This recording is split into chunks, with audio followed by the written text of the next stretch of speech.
Greetings from the Outer Banks of North Carolina. It is a beautiful place, but it has an infamous nickname, and for good reason.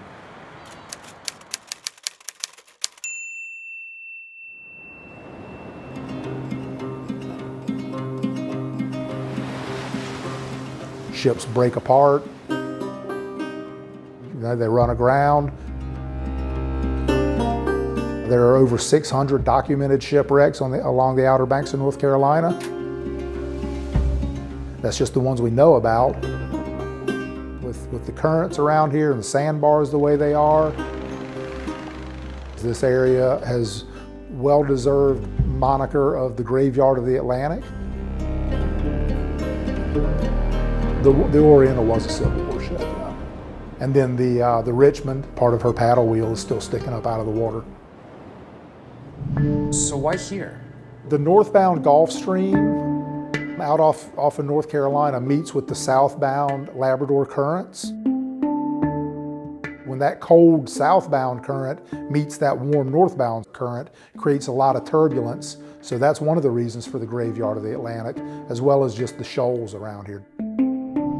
There's a lot of shoaling. And what does that mean for a ship? It's a glorified sandbar, you know, out in the middle of where you would think you'd be in deep water, you know, miles off the beach.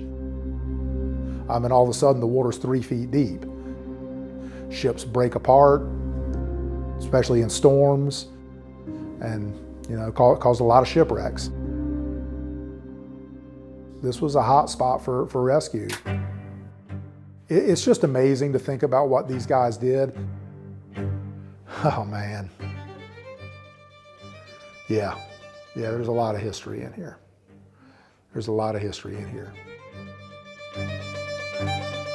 So 6 men lived in this room. My name's Larry Grubbs. We're in Rhode Anthony, North Carolina at Chickamauga Lifesaving Station. It was the first of 29 life-saving stations built on the coast of North Carolina. These stations were every 7 miles. So before we had the Coast Guard, we had these? Correct.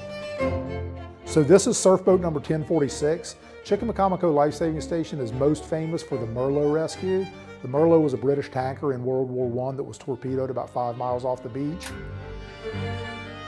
The thing about the Merlot is she was carrying aviation fuel, so the sea was on fire.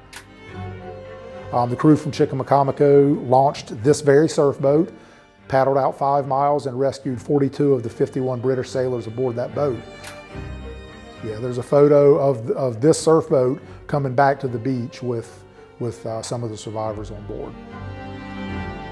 One of the most decorated maritime rescues in American history. Shipwrecks still happen to this day, absolutely. It remains dangerous. Not that it happens every day, but it certainly does still happen, and it's not uncommon for it to happen. You know, people in other parts of the country don't know anything about it at all. The graveyard of the Atlantic.